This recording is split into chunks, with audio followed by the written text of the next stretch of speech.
really pleased to see so many of you streaming in for this webinar, which is the formal launch of Octiga with Brigantia. Zoom does take a couple of minutes just to get everybody in. I can see the number climbing really nicely, and I'm sure it will continue to do so as we get started. So again, really grateful for you taking the time this morning, and this webinar will be recorded for those of you that are watching it back later, weren't available for the session today.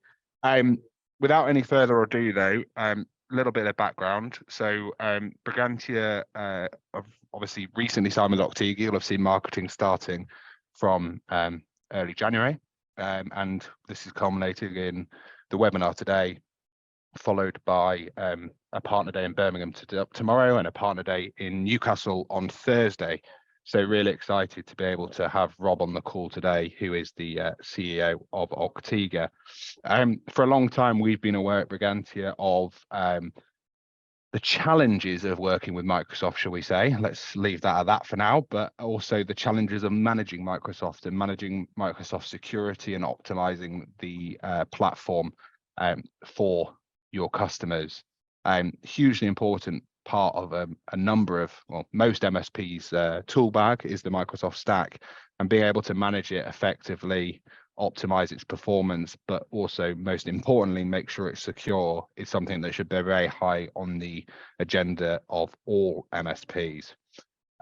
So today's session, Rob's going to give you a little bit of background on Octiga. He's going to talk to you about the problem, which I think most of you will be aware of, hence why you're here, and the solution, which will then culminate in a demo of the Octiga platform. Commercially, etc., my account management team will follow up as needed. And if you have any questions throughout the webinar today, please do use the Q&A facility. The Q&A facility is much easier from our perspective, selfishly, to be able to answer your questions effectively and also jump in and ask Rob questions as appropriate. The chat facility gets very messy and it's very difficult to follow along. So without any further ado, I'm delighted to hand you over to Rob, who is the CEO of Octiga and is going to lead the session today, but we really do welcome your input as we go. Thank you very much. Hello, everybody. Can you hear me okay, guys? We've got you. We're all good, Rob. Thanks, Angus. Thanks, Elliot. So yeah, as Angus alluded to, we're launching with Brigantia, and we're delighted. I found just a bit of feedback on you guys since we've come on board, and we found Brigantia absolutely fantastic in terms of just that personal touch around the delivery of our solution, which is really something we like in the delivery to clients, MSPs, that personal touch and to make people feel like they're being heard. And it's a big part of what Octiga do is trying to tune our solution around listening to MSPs. So without further ado, as Angus said, MSPs catch a breath, Office 365 secure in clicks, not weeks. So I'm going to tell you a little bit about the journey of Octiga, how we got here, and talk about the problem space. So we're an Irish company, which is handy for you guys in the UK, as we'll be on the same time zone. We are built for MSPs. I know many of the solutions that MSPs use, they would demand that the solution is MSP first, and we are indeed an MSP first solution. Our company was set up in around 2019, actually. We've been going a while, but had to make some pivots along the way, and I'll talk to that a little bit. We were formed from myself. I'm traditionally a SaaS automation guy around building SaaS platforms to automate things and to bring the right tooling to the right people at the right time so that workflows are fluid. That's really what I'm about in terms of the SaaS solutions that I try to bring. And I met a guy called Stash Vasilevsky. He's a Australian fellow, cybersecurity consultant, real good brain on Office 365 security and much other areas. And he said, Rob, look, automate my brain and automate this cybersecurity problem. And it turned out that I ended up automating my brain because I had to learn all this Office 365 security stuff very quickly, but it's a real interesting area I found. And so that merging of the security around Office 365 and the automation is really the genesis of Octiga. But as I said, we're built for MSPs and we're an MSP first application. We weren't initially. We had the idea of selling this in our idiocy to end clients originally, and we hadn't thought of MSPs in the picture at all. And we created our first version of the solution, and we started calling up SMEs and saying, would you take a look at this? And we either got one of three answers: nothing, what are you talking about, or talk to my MSP. And we kind of felt, okay, so they don't really understand the problem. It's very difficult to have to start from educating your clients. And we will obviously have to talk to these MSP folks, but we very quickly learned after talking to MSPs that MSPs are not just a partner for us. MSPs are not people who are just going to deliver our solutions to end clients. And sure, they do deliver that security to end clients. But the tool very quickly became MSPs have the problem.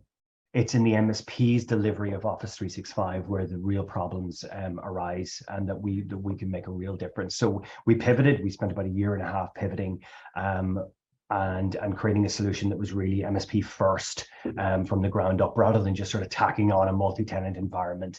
It was something around taking the different things we do, which I'll allude to, the configurations of Office 365 and also the monitoring of Office 365, and building that into something where when you have to deal with 200 clients or whatever that might be, or even 10 clients, all types of MSPs, how do you make your job easy?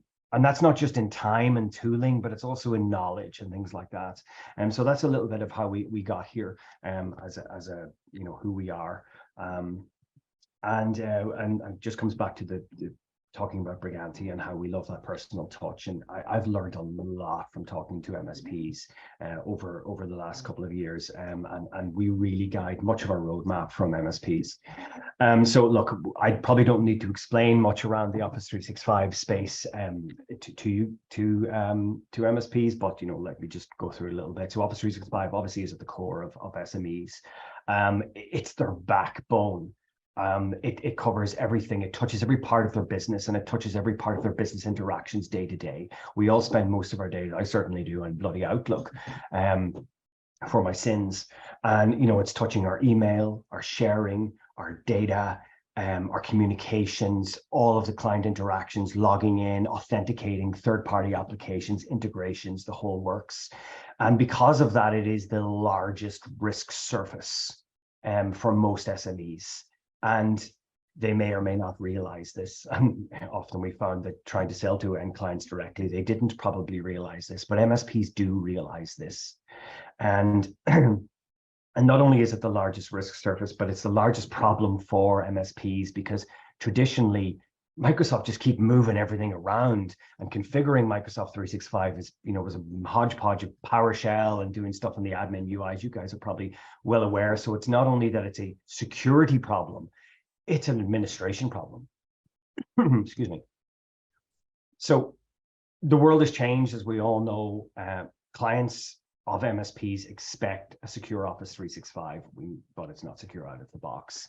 It's coming to the point where the conversation is shifting from, oh, you deliver me Office 365, and when the point at which I have a breach or something goes wrong, I then go, weren't you supposed to configure that correctly? And it's shifting to they're demanding it up front. And if not, you will know about it when that problem happens, and they just leave you for another MSP or go somewhere else because that problem wasn't fixed. And there's an expectancy in this day and age for our SaaS and our cloud environments to be secure out of the box, and for that to be maintained continuously. So just coming back to the problem space for MSPs, we're a solution, not just a tooling for Office 365 delivery for MSPs, but we wanted to address all of the business problems they have. And we just looked at, MSPs and what they want, essentially MSPs as a business, we're all trying to scale. We're all trying to scale up, get more clients. And one of the main problems we saw in that, and it strikes me every time I look at LinkedIn, if I look at an MSP in LinkedIn and they're a new MSP, they've signed up the system, I always look at LinkedIn. Who are you guys and what are you doing? And I look at the headcount on the LinkedIn Sales Navigator page. And the headcount usually tells me how many clients they have, because there's a correlation between how many clients an MSP has and the headcount of MSPs. And the problem is scaling an MSP, you have to add headcount. It's a interaction process heavy job, and not everything is standardized, and you really need it to be standardized to be able to scale. So, I mean, MSPs, they want to scale, but these operations are non-standard. As we said, security is becoming more and more and more of a prioritization. When we started this journey and we pivoted towards MSPs, Enterprise Ireland, who some of you may be aware of, are an organization in Ireland that help Irish startups, globalize. And they gave me a whole list of MSPs in the UK, and I talked to bloody hundreds of them. And it was fantastic conversations. It really taught me a lot about the solution that we wanted to create. And a lot of MSPs were on this journey of realizing that they needed to do more around security. And I don't want to speak for any MSP. Some of them are really good at it, and some of them are just like the rest of us, learning and trying our best. But they all knew that security must be prioritized. But it's hard to get the resources, the knowledge of the best practice in Office 365, and the people just to do the day in, day out stuff when there's more immediate jobs that are more tangible in MSPs. You don't always focus on the security tasks, which are often put on the never. So the delivery of Office 365 is something they want to do, the delivery of the Office 365 security, but doing that, as you've ever logged into the multitude of changing Office 365 UIs, it's inconsistent. Dealing with it is inconsistent. You might get one tenant okay, but then do that 50 times over for all of your tenants. It's really time consuming and costly. And we find MSPs just, in some cases, weren't doing it. MSPs also want to retain their clients. There's a lot of competition out there, but they need the proof of these services. It's not just good to say, oh, you're secure. It's the proof of that. And of course, they need to reduce the risk, which is essentially the end thing that we're delivering to those end clients, the security. And that's got to come in two forms, which I'll talk about. It's got to come down to the compliance side. It doesn't have to be necessarily around a strict compliance standard, but just in making sure that every client is compliant with some type of best practice, and that is consistent and maintained. And also the other side, the retrospective stuff, the reactive stuff about dealing with breaches. So I'm just going to allude a little to the quantity of the problem. So there's so many controls and configurations and things to monitor every single day in one single client, and all of the indicators that you might be breached, or someone's logging in from a strange place, or touching your SharePoint files, or whatever they might be. And when you multiply that up across many clients, it just gets very big very quickly. It's like a N by N problem. It's a multiplicative problem. You've got all the risks and all of the factors that you need to monitor, multiplied by all the number of the tenants, multiplied by every single day. And any one of those little factors might not be a huge deal, but leave them all unattended to, and you're going to run into trouble at some point, and it's going to come back to bite you. So to really deliver a solution around Office 365, we had to make it really standard and really easy, and to deliver that with knowledge, because MSPs need to know about the things that they need to configure and the things that they need to check. And it takes time to do all of that across many tenants. So, they need knowledge and time. They need help with both of those things. They need to be able to monitor, but also remediate within the same solution. And that's also for both the proactive and the retrospective stuff. So the configurations, but also the retrospective stuff around, monitoring those configurations, but also monitoring breaches and things like that. They need to be able to easily, when something happens or something goes awry or a configuration deviates or someone logs in from a strange location or whatever that might be, they need to not have to wake the level 3 admin who would come along and then go and figure out over multiple hours what the hell's going on, only to realize it was just somebody on holidays. They need to be able to have the level 1 admin be able to easily triage and understand that those indicators that are coming out of Office 365, investigated and make a confident remediation, whether that's just an amendment to the alerting or whether it's actually a remediation of the breach. And they also need to prove all of this to clients, need to be able to report and to audit. And we feel like our solution is almost like that, a living audit that's done every single day without any of your interaction, And of course, as I said, you need to be able to repeat this all continuously for all of your clients.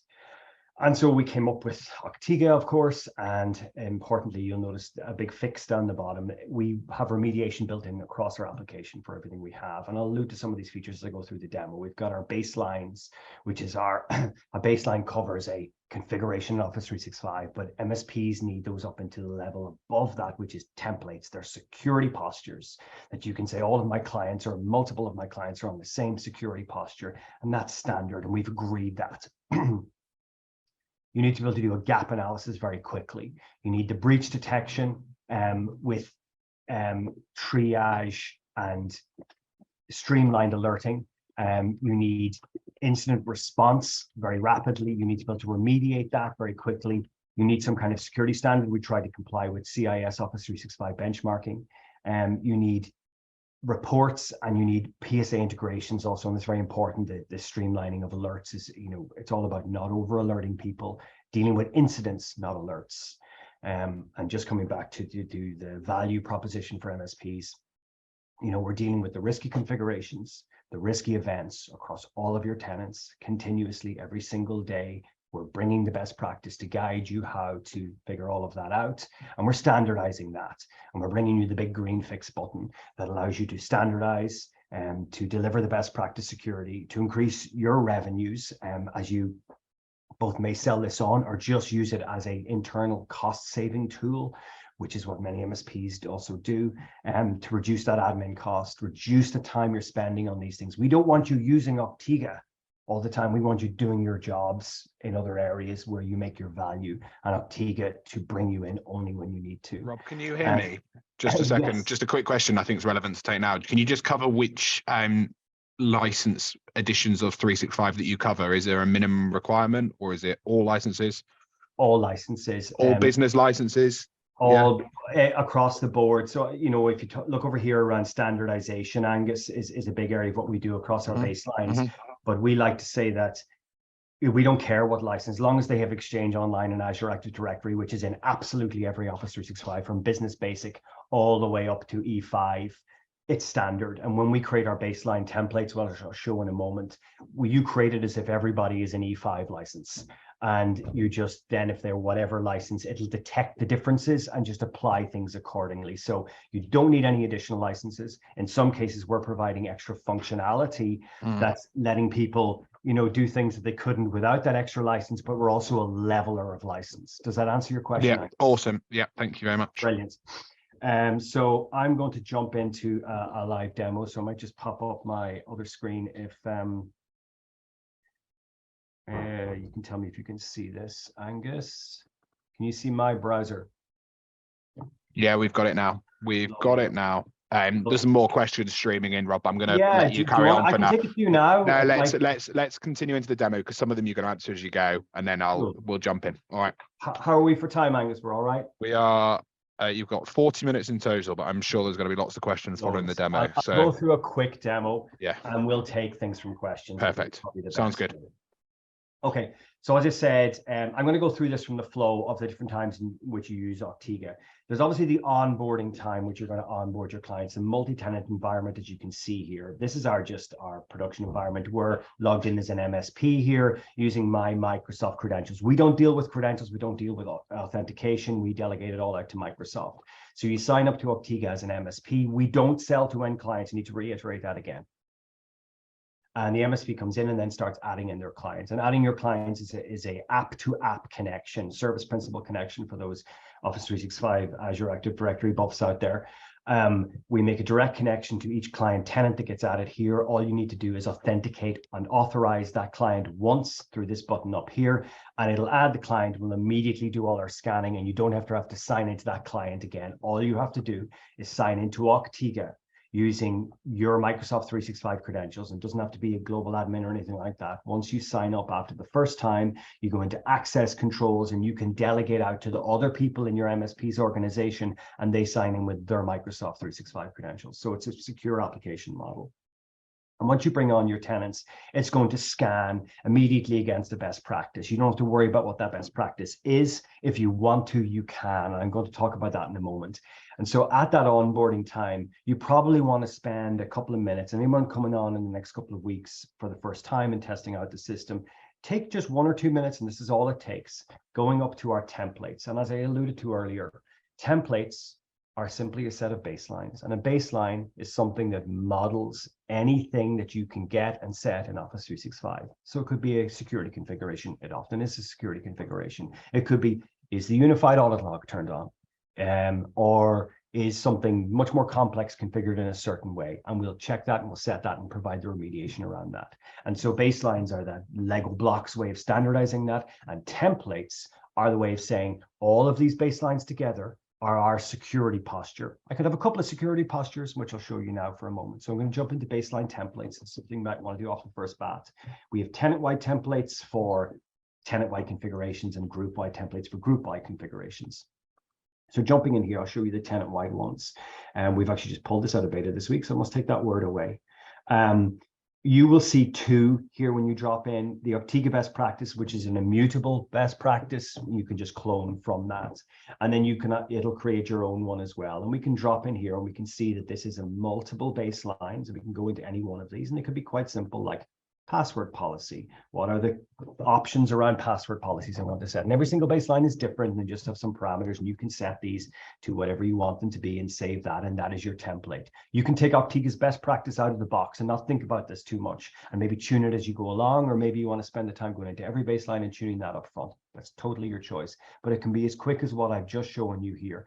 You pick your template, and then you note something, Angus, which you talked about. What license do you need? You can see here that service plans are shown in a column. Some of the baselines require certain service plans, but create your template as though everything is an E5, and it will figure out when everything is a business basic, which it usually is, and it won't apply the conditional access policy baselines to a tenant that doesn't have conditional access policy. So you can use one posture template if you want.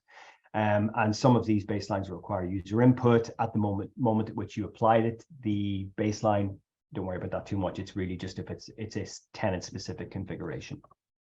And you can do that for group-wide templates and tenant-wide templates. And then you start onboarding your clients, and it's as simple as that. And jumping back out to the multi-tenant dashboard, you'll start to bring in your tenants and start to scan immediately and scan against the best practice. So I'm going to jump now from the multi-tenants dashboard into a single tenant. I'm jumping actually into Octiga. This is our own tenant that we're monitoring as though it was a client of the MSP Octiga. So this is our demonstration environment. And you can see here that it's immediately scans across all of the baselines that we've set. So there's group-wide and tenant-wide baselines, and these are subcategories. It also scans around account risks, mail flow risks, applications, all of these areas around 365 that you need to cover off and sometimes get overlooked. And also, of course, we've got monitoring up the top. So the proactive and the retrospective stuff. So jumping into tenant-wide baselines first, you can see here that I've got some greens and reds. So these reds are deviating baselines, where that baseline is deviating from what we wanted, from what we've chosen that baseline to be. And I can jump into any one of these, like SharePoint Modern Auth. And this is quite a simple one. This one is deviating because the current value on the tenant is that SharePoint Modern Auth is enabled, but the desired value is disabled. Hence, it's deviating, and I can remediate that right from here. And that's the beauty of the system, is when you get that alert, usually to a PSA, it'll bring you to this screen. You can understand that right from here. Now you can say, oh, I want to read more and understand something about this policy, but you can trust that whoever set this up in the first place knew what they were doing, so you just press remediate. Now, of course, baselines can get a lot more complex than that. So, for example, let me see here. Here's a one. Well, it has 2 parameters, and then we can have as many parameters as we want to expose.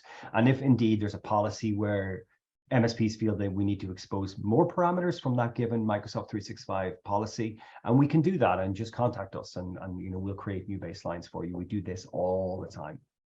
And you can see here, this one is passing, so everything's fine for this particular baseline.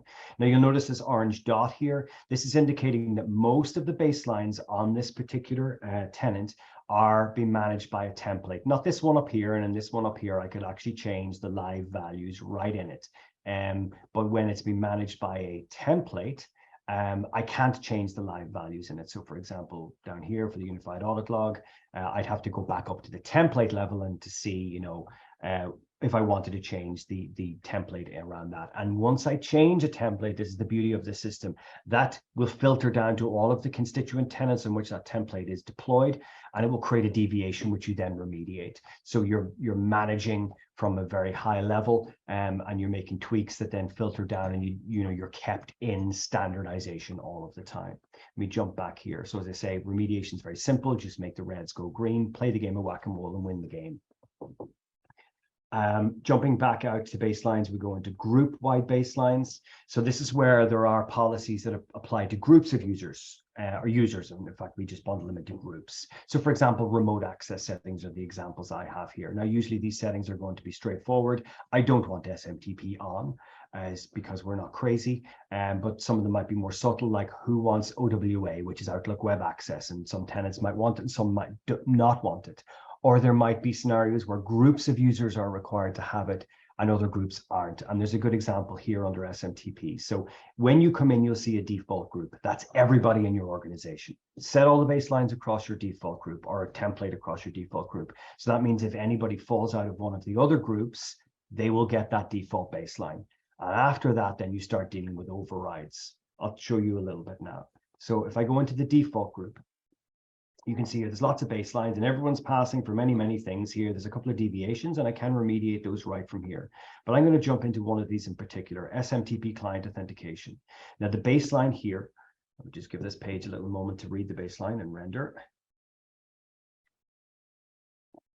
The baseline here says that it is SMTP is controlled by the global SMTP policy. Okay, it could set it to enable or disable for every given user, and that's fine. And all of them are okay because they are set to that. But I notice here that this guy here, Rob McFeely, that's me, by the way, has it set to disabled, but it's not deviating. And that's because it is overridden from a higher priority group. And this is how you do the overrides. Now, I've used my example here, which is Rob McFeely, who wants a different SMTP setting. But the usual thing might be someone might have all accounts that don't want SMTP, but then you might have some printers, old printers that need SMTP. You might have groups of users that don't want OWA access, or you don't want them to have OWA access, or whatever they might be. And so if I go and I take a look back at the group templates baselines screen, I can see that I can pull in other groups from Azure. So, your client might say, hey, I want a little group of printers. They need to have a different SMTP setting. So you say to the client, tell me the group of that represents an Azure Active Directory. We'll create a group, we'll call it printers, put all the printers in there. You make sure they're all in there, and I'll make sure they have the right security settings. So you pull that in from Azure Active Directory. Here in this example, I pulled in a personal group just because it's got my mailbox in it, just to highlight this. And here, when I went into SMTP client authentication, we can see now the override that's overriding the default group. Just giving this a moment to render again. And here we can see that in this option, I chose it to be disabled, and that baseline is passing, and it's overriding the lower level default group for those baselines. And that simply allows you to do all these exceptional circumstances, but mostly deal with the norm. How are we rocking for time, Angus? I'm still good. I'm going a bit slow. You're all good, Rob. You've got 29 minutes still, so you're all good. There's a couple of questions. I don't know whether you want to just take these ones now, Rob. Yeah, well, just as a little break before you continue. Yeah, can Azure AD and Intune Endpoint Manager settings and policies be managed with Octiga at the moment or not? Octiga have the capability to do anything in Office 365. We're not currently dealing with Intune just yet. I have imminent baselines in the Intune area. We're working with a few MSPs. Some of them may be on this call. In the Intune areas, we're doing proof of concepts. A baseline is a baseline for us. We don't mind what area. It's just a PowerShell library under the hood, and we can address it. Cool. We don't have Intune baselines in yet. Azure Active Directory, we do have baselines in there. We've got conditional access policy baselines. So we don't mind. Tell us what areas you want us to cover, and we'll build baselines for you. And that's something who Elliot's on the call, guys. For those of you that don't know Elliot's our acting as our product specialist for the Octiga product stack and doing lots of the demos for Rob day to day and liaising with Rob on a daily basis. So it's something that he'll be collating as well as part of his feedback from demos and calls and engagements with you guys to be able to push back to Rob and the team to build out those baselines and prioritize them in the right space. So that feedback's really, really appreciated. If there's things that you would like to see in time. A couple of other things. Usually AADP1 is required in the tenant to generate additional alerts. Is that not required at all then using Octiga? No, we read the raw management API, which is effectively an API that gives us the unified audit log out of Office 365. We don't need Azure Active Directory P anything as long as Azure AD is there at all, which it will be. Awesome. We can do what we need to do. Awesome. That's a real positive, guys, for those of you that were asking about that. Question about connectors. I think I raised this one, Rob, really early on, and I'm not sure whether we, I think it's something that you were planning on doing. I might be wrong. Can you set up connectors to quickly deploy third-party spam filtering, for example? I guess that's that whitelisting conversation as well we had about before as well, and to what extent you can push things back down into the tenant. Can you give me more information on that particular example? Yeah, maybe the person that's asked that, Rob, is also Rob, could drop me a line and we could pick that up directly and take it from there, if that's all right. Yeah, let's not get into nitty-gritty on this. Let's push forwards. But yeah, really good question. I think it's something that would be relevant to everyone if we can make it work. And then how's it licensed before I pass back to Rob to carry on? It is based on the number of 365 licenses. So you simply pay for 365 licensed accounts on a monthly basis. So at the end of every month, the amount of active licenses in any given tenant during that month are added up and billed from Brigantia to you. So that can fluctuate month to month if you want, but also there's commercial preferentials available based on volume, contract length, all the usual stuff that you would expect. So, follow up with your account manager on that, or it'll come out as part of the follow-up. For obvious reasons, I'm not going to talk specifically about price on this call. Obviously, I don't know everyone that's attending, and it's a very much an MSP only product. So therefore, it's very important that the pricing is MSP only, which I'm sure you all appreciate. Okay. I am heading back to Rob. Thank you very much. Cool. Probably something to add to that, Angus, as people often ask. We only bill on the full user exchange mailboxes that are allocated. So it's the closest approximation to bums on seats in those organizations. So we don't bill for shared mailboxes and admins, even though they are monitored, of course, and through the monitoring and through any of the configurations you can place against them. Same licensing as our email security vendor, Hornet, for those of you that use Hornet out of interest. Okay. Super. Wonderful. Cheers, Rob. Cool.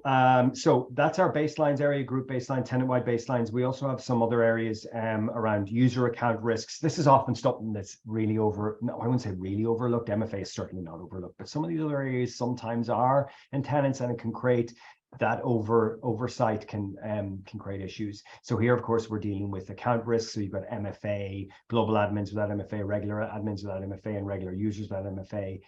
You see always when you look at any one of these risks, the risk and the solution and the remediation will always be applicable to the task at hand. So remember that in the baselines and anywhere in our dashboard, we do remediation right in here. You don't have to leave and go off to Microsoft. We deal with admins with mailboxes. So the risk there is administrators shouldn't have mailboxes. It should be a separate account that's tied to a person. So Bob admin does the administrative account for Bob. And if we find admins on mailboxes, the remediation for that would be to split that out, demote the privileges on the mailbox and create a new admin. So we tailor remediation to the task at hand. Anonymous admins, where it's not tied to a name of a person in the organization, but it's just been shared around the office, potentially on a sticky note.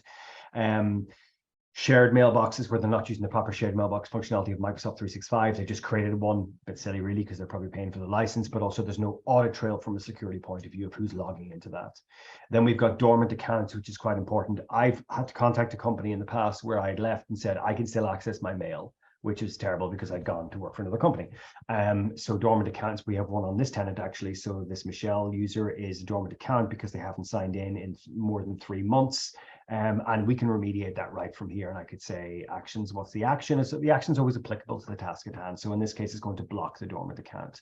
I can also remediate dormant admins and guests that haven't logged in 12 months and dormant admins that haven't logged in 12 months as well. And we can also export users. You could talk to your client and say, hey, look, these are all the users we're seeing and the risks. I know it'll give you a readout of all those risks in a CSV format. You could talk through them with your client and you could, go with remediation, some and dismissals of others. Jumping back to the main dashboard again, it's an important area, mail flow. We'll take a look at all of the inbox rules in the tenant.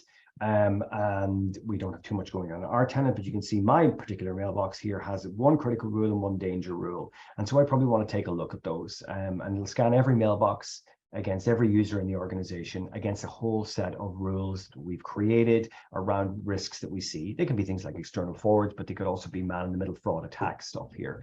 So for example, here I've got a danger rule here, and I've got a critical one. And the danger one is because it's picking up a sensitive keyword, which is invoices, okay, and which can lead, sensitive information, changing of bank details, stealing of money, all of that kind of stuff. And in this case, it's going off to a tax folder, okay, so that's probably absolutely legitimate, and hence why it's not a sensitive, it's not a strange folder. So we've marked that as danger. And so you probably say, you know what, I'm going to dismiss that one. That looks perfectly legitimate. That's me sending stuff to our zero, which does our accounting. But this one I created, it's a rather trite looking one. It's dodgy looking rule. I literally called it that. And it's where I'm moving stuff with IBAN or invoice to an RSS subscriptions folder.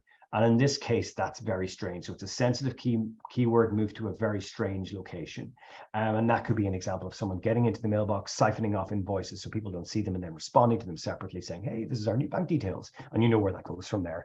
So in this case, instead of dismissing that one, I'm going to remediate that and turn off that rule. And if I feel there's something very wrong going on here, I can change. This is, of course, the new password, not the old one, because we can't know the old password. And we'll log them out of all sessions. So always remediation applicable to the task at hand. Let's see, jumping back to the dashboard. We also have a pwned check built in here. For those of you who don't know what that is, it's a sort of a dark web scan where if any of the email addresses in the tenant have appeared on these breaches that have happened over the years. And we will highlight users that have had their passwords changed since the pwned event, and larger extent the users who have not changed their passwords since the pwned event, since it was found on a breach list somewhere. I don't have any pwned users on my tenant, so I can't show you that right now. Application report, this is going to scan and link Azure Active Directory applications against the users that authorized them and the permissions that were authorized on them, something that's quite difficult to do in Azure Active Directory. And so, for example, an example I like to use here is I've got this app on my phone, or did at one point, called 9 for Office 365.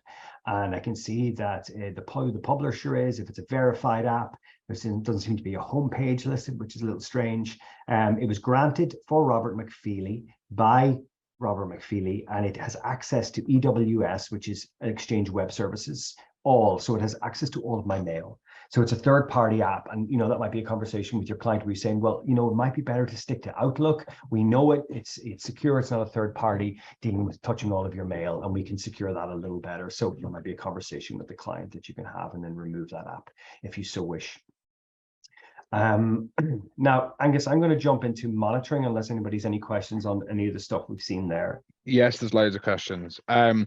Right, let's just answer a couple of these. Really good. Keep them coming. If we don't get through all of them, we will come back to you. But one, is there any automated remediation around breached rules? There will be automated remediation.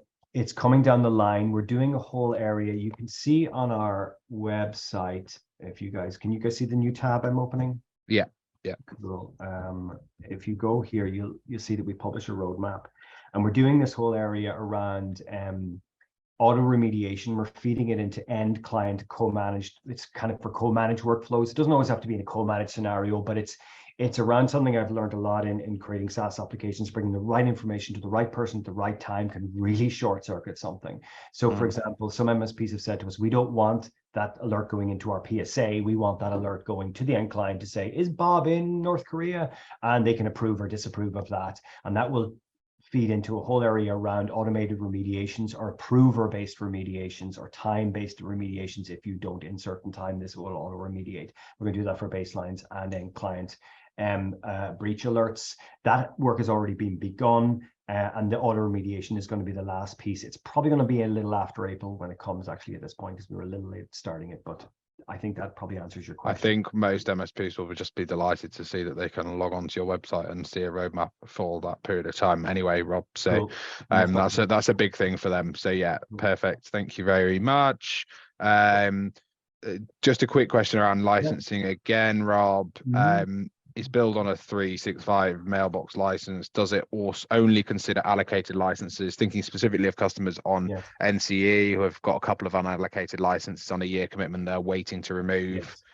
What's the answer? Allocated licenses. Yeah. Perfect. Only the That's ones that music want. to the ears, I'm sure, of the people who have asked. Trialing, yes, of course there will be. As part of the follow-up email, you will receive a link to trial. It's also available on the Octiga website. There is complete transparency between Brigantia and Octiga around who is and isn't trialing in the UK. So either go to Octiga's website or contact Elliot, or you'll see as part of our follow-up email, there will be a big trial button requesting you to download your free trial, which is 14 days. It's part of that email, and Rob's going to show you on the website where it is if you want it. There you go, try now. So please do feel free. NFR access after the 14-day trial, basically we're happy for partners to have it internally free of charge, provided they're using the service for their customers. So long and the short of it is if you sell it, take it on board for your customers, you'll get it free internally. Absolutely no problem at all. Is there a log for action history, Rob? Yes, I'm going to show you the monitoring in a minute, which Fine. will, and there's also a change of that. stuff on the dashboard, and there's also a change of baselines, deviated and remediated. That's actually in our reports right now, and I might merge that to the dashboard as well. So, perfect. We'll answer just that I quickly. should note on something you said there, Angus. You talked about a download. Of course, we're a fully SaaS application. There's nothing to download. There's nothing that has to run locally or any kind of weird things like that. It's all in the cloud. So just in case people were wondering. Badly worded from me, probably, no doubts. No, that's fine, but just raise the point. Yeah, and that's obviously a massive reason as to why, it's such a good solution for partners. A couple of other things. How are sales assessment scans licensed for accessing prospect 365 environments? I don't really understand that question. Do you understand that? I didn't catch that either. How are sales assessment scans licensed for assessing a prospect's 365 environment? We might need further information on that one. Yeah, you'll know if you've asked that. If you can just send some more info through, that'd be awesome. Is there an onboarding process and he'll be doing this? Okay, so as you've seen there, you can go to the trial process, absolutely no problem at all. Via the website, via the email, we're going to follow up, requesting it from Brigantia, whatever, you can get a trial. The onboarding process normally is a short call to go through the setup process, which is done now by Elliot on our side or Rob or one of his team, but as standard, Elliot's leading on those. As Brigantia has with all of our core vendors, we have a product specialist. Elliot's that product specialist. He will go through that process with you. He'll also review the trial with you at the end of the trial period and see whether you want to continue, roll it out to clients, whatever. Technical support comes from Octiga, absolutely. Brigantia, frankly, has no interest in doing that and isn't capable of doing that. Why would we want to get in the way when it's Octiga's product? So technical support, not that I've seen really any requirements for technical support yet, but those are done by Octiga directly, and all of that information will pass to you at the point that you move forwards. Rob's got a support team to be able to support with that, but as you see, they're still very receptive to feedback. It is a single line item license. Okay, there's no, at this moment in time, it is full functionality for the set monthly cost. That is it. There are no upsells at this moment in time. I'm sure Rob down the line may have something, but you get full functionality for what you pay for. Exactly. And then that's the question, again, I guess, was related to the sales analysis one. Can this be used as a sales tool to run a gap analysis of a prospect's environment? Yes. That's the question, I guess, is that, and the long and the short of it is that you will sign up to a minimum amount of licenses with Brigantia. If you choose to take licenses on and off the platform in that period of time, then I guess it's up to you if you want to do that. The idea of it is that it's for monitoring ongoing security for your clients and optimization for your clients, but I can see how it could be used as a sales tool, and as long as you're a subscribing paying partner, I don't think Rob or I would have any real objection to that. You are obviously getting a lot of detailed information about said prospects, so making sure they're aware of what you're getting is probably important, but completely see that, and I guess that was the other question. Now we've seen it reworded slightly as well. Just to add to that, if you do want to do, some people, obviously we have end client reports will show you that, but some people might choose to screen share the solution because it's pretty, and you can see the stuff right in front of you. Yeah. And to a client, and you can white label to that effect. Also, there's an option on the main dashboard to white label the reports. Perfect. Rob, I'm going to let you continue with the rest of the demo because we've got 13 minutes. Okay. Oh God. Okay, right. I'm going to go very quickly through the monitoring. So of course, all of the stuff you want to configure, that's on the dashboard. But then of course there's monitoring and making sure that things are staying on track for your tenant. Now, one thing I should highlight here is the monitoring is built from the ground up. Doesn't require any license with 365. It scans future logs after onboarding, but also scans into the past as well. So we get everything that we can get, even if they don't have a unified audit log turned on. The past logs some of the past logs can still be got from the mailbox audit log. It's a slight technicality, but we'll also give you a baseline to turn on the UAL. So this is going to be streamlined. We don't want you coming in here and looking at this every day. It's like you have better things to be doing. So the PSA integrations are really important. And the beauty of the PSA integrations is they turn, like, let's say someone logs in from Portugal because Bob goes on holidays and no one knows Bob's on holidays. And they log in 20 times, they look at 20 SharePoint files because they're doing work on holidays and they probably shouldn't be. And that will create, in some systems, 20 alerts, but with Octiga, that's going to create one incident in your PSA, so one ticket. And all additional information about that same security context, usually Bob in Portugal, is going to be added to that same ticket until the point at which you close that ticket, and only then would we open in new tickets. So we're integrated with PSAs. We're currently integrated with Halo PSA, ConnectWise, and Data Water Task, and with more planned down the line.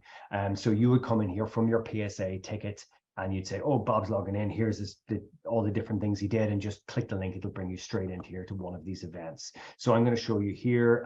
I've got some interesting events on the 3rd of February. So JT, who I think is on the call there somewhere, JT, I'm not actually showing her whereabouts. So she did this purposefully on the system where she's marketing for us. JT's super, helped me out with this presentation yesterday. So it says here that JT, a successful login originated from a country that's not in your allowed countries list. And actually, here's an example of many, many logins. These are the danger events. We can also see the warning events and everything JT was doing on that day. And we, that's an example of why there might be many, many alerts around, a particular incident. And so when I click into this, I want to be able to get the very fast security context that any level one we hope could understand here. So you get the location. Where was JT? In the US, in New York. Okay. It is a low threat level. We use a third party to indicate threat levels on IP traffic. It is a wireless network consumer.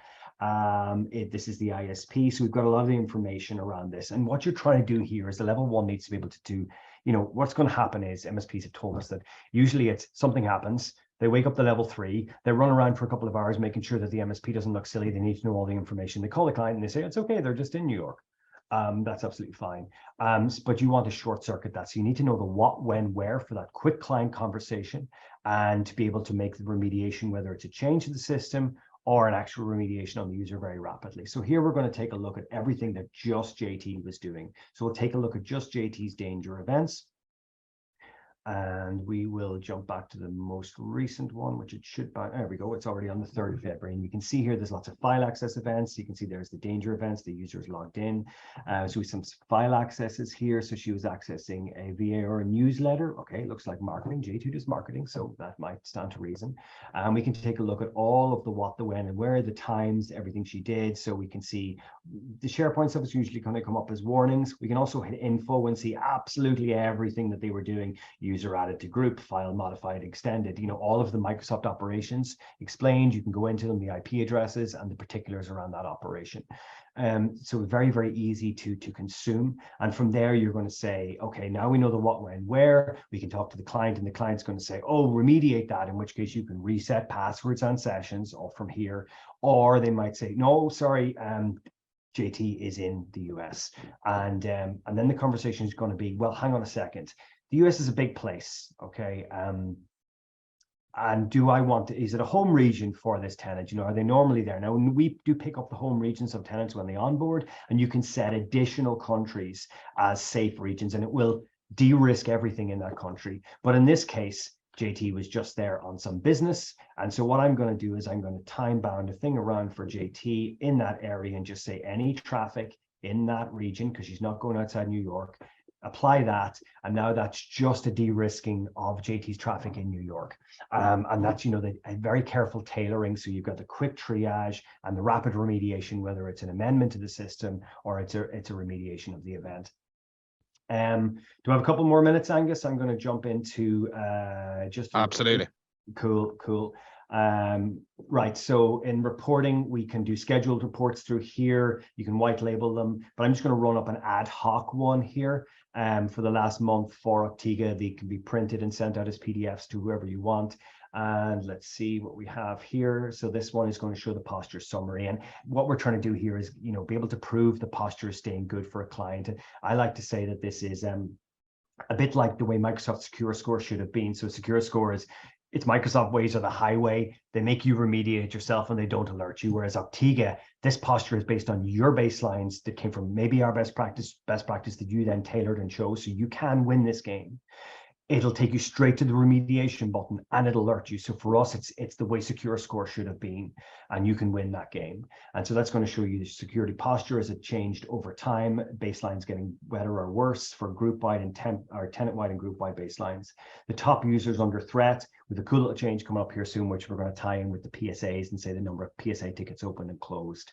And then we have the history of the baselines. I think someone alluded to that earlier, when a baseline was set up, when that deviated and when that remediated. Now, if you're doing you're responding to the alerts in the PSA, you're getting in, you're pressing remediate. Usually that red dot will be quite close to that green dot for you guys to show that you're getting back on track with your posture very, very quickly.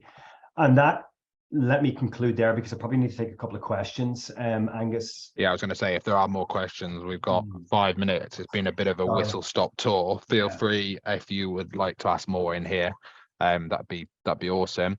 If MFA federated securities change to a third party, will the MFA status in 365 show incorrectly in Octiga because it cannot access the third-party service?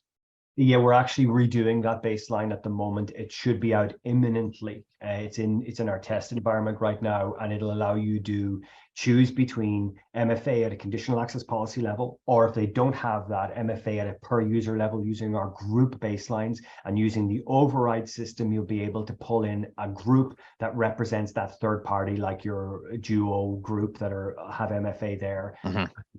Make exceptions around those users using the group baseline structure. And so you'll be able to do a baseline on MFA with that, even though you might not even have conditional access policies. Give me a week on that. We're upgrading from the user account risk area to that being a full baseline in the next week or two. Perfect. That's great, Rob. If you don't have Octiga linked to a PSA, I assume it can be set up for an email to be sent to an MSP's monitored shared box as standard. Yes, it can. Awesome. Yeah, that's often the case. There's a number of, MSPs seem to be in two different distinct parties, some that love PSA, some that don't bother with them. So, it's completely up to you how you want to configure your alerts. That's absolutely fine. Yeah, and talk to us, if there's a way that we can output our alerts a little differently, so that they can be streamed into something like if then, if else, then that, or whatever you call that, or Zapier or something better streamlined. We'd be happier to look at that for you. Awesome. Any final ones? There's a couple of questions around. You've got ConnectWise integration, haven't you, Rob? Was that correct? Does that pull license counts as well? Is that no? We read license because we're straight out of the Office 365 tenant. We read the license counts for our billing and that, or straight on the main dashboard, but we don't time with the ConnectWise managed license counts. But if someone throws a use case at me, I'd be happy to entertain it. Yeah, definitely throw that to us if you've got any specific questions around that. Hosting at the moment, where is the Octiga cloud as such? AWS in Dublin. AWS in Dublin, fine. So that's pretty much the same as every Brigantia vendor, Know4, Heimdall, you name it, they're in Dublin. So that's all good. Data centers over here. Yeah, Dublin or Frankfurt usually, so that's fine. Fastest way to get technical support on Octiga, Rob, if someone needs it. Support@octiga.com email address. We'll use that within a day and get back to you. Get a call set up or whatever is needed. Perfect. Right, we're going to leave it there. There's a number of questions we haven't answered. We will come back to you. Feel free. How do you get in touch? There's a few options. Partnersupport@brigantia.com. Ring the office if you want to, or partnersupport@brigantia.com. If you want to start a trial immediately, Octiga's website. feel free to go to said website. There will be a follow-up within the next couple of hours from Brigantia. For everyone that did attend, everyone that didn't attend, it will contain the recording of this webinar. It will contain the link to set up the trial. It will contain a little bit of further information. It will probably contain a link to the next webinar we'll host with Octiga, so that you can include more people as such. But Elliot's diary will be also in the email. If you want to book a follow-up, you want to book an onboarding call, you want to book, you've got 3 questions that we didn't answer, whatever, book a session with him. He's got 30-minute slots or an hour slots, whatever, book it in his diary, and he will help you out. If you haven't got a Brigantia account manager and you need commercial information, partnersupport@brigantia.com, and we will send that commercial information straight over to you. Those of you that have got account managers, reach out to them, or any of you, feel free to reach out to me directly. I am spending 3.5 hours on a train this afternoon, so I will welcome your message and a bit of a chat over over email. So I look forward to hearing from you in due course. Rob, thank you very much. Awesome launch presentation. Really good to see the service again from my perspective, but also for everyone that's joined. Really, really positive feedback from everyone that's been on. I think you are answering the prayers of many MSPs, so I'm sure that will translate into new partners very, very quickly. Okay. Thank you again, Rob, and I'll see you tomorrow. And thank you everyone for your time. Really, really do appreciate you taking an hour out to join Rob and I this morning. Thanks a lot.